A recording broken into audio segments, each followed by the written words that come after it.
MMAWeekly.com, Damon Martin here with the victorious Mike Russow following UFC on Fox 2. And Mike, let me start here because everyone knows you, of course, are a Chicago police officer.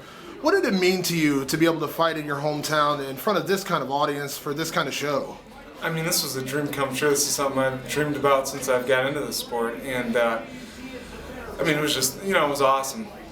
Sold out, 23,000 people. I mean, it was great. All the co-workers and people from back home and friends and family. I mean, it was awesome.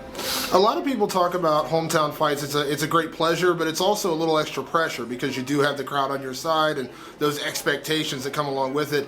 How did you deal with that? And once you were in the fight, did you feel any of that, or did you have to really silence the crowd in your mind and just focus on the fight? Yeah, like you said, I think it's a double-edged sword. I mean, it is awesome, but it definitely adds more pressure. I think you get more nervous. But, once I get in there and that bell rings, that all just goes away for me. And that's actually the best part. It's all the stuff sitting in the locker room and all the stuff leading up, that is the stuff that I don't like. So right when that bell rings, all that stuff goes away. And, I just focused on John. You had a tough opponent in John Olav Einemo. He was, had a really tough fight with Pee Wee Herman in his first fight, Dave Herman. And coming out in this fight, there's certain expectations coming off a loss. You really need to come out and perform. What did you expect out of him, and did he live up to whatever you expected?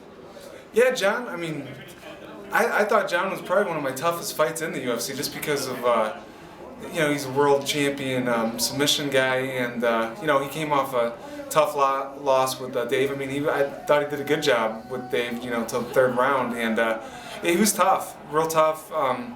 Kind of sat in his guard more than I wanted to. I really wanted to get into half guard and kind of work something, but he kind of just neutralized me. I was surprised I was able to take him down as many times as I did. Because we planned on boxing more with him and staying on our feet. But I mean, the takedowns were there, so I just took them. You've gone, I believe, 4-0 now in the UFC. I know you've had to deal with some injuries, and for people that don't know, you are still a full-time police officer. But a win like this, getting a lot of attention because you were from Chicago, but still getting a lot of attention for this fight. Where do you feel like you fit in this heavyweight division, and do you feel like if your health, could stay consistent, that you'd like to take that next step up the ladder? Yeah, definitely. I think I just keep working myself up after every fight, and I'd like to fight again in like June or July. I want to really get 3 times in this year. I mean, that's my goal. And I think this is perfect. January 28th.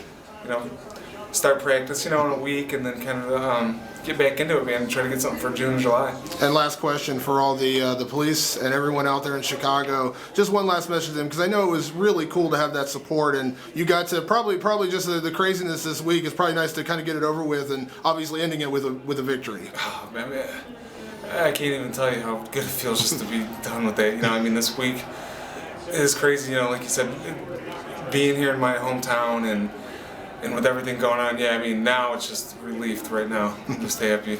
Well, again, go out and celebrate a little bit, call it a night. Maybe have some deep dish pizza. Yeah. Well, congrats again on the win, Mike. Thank you.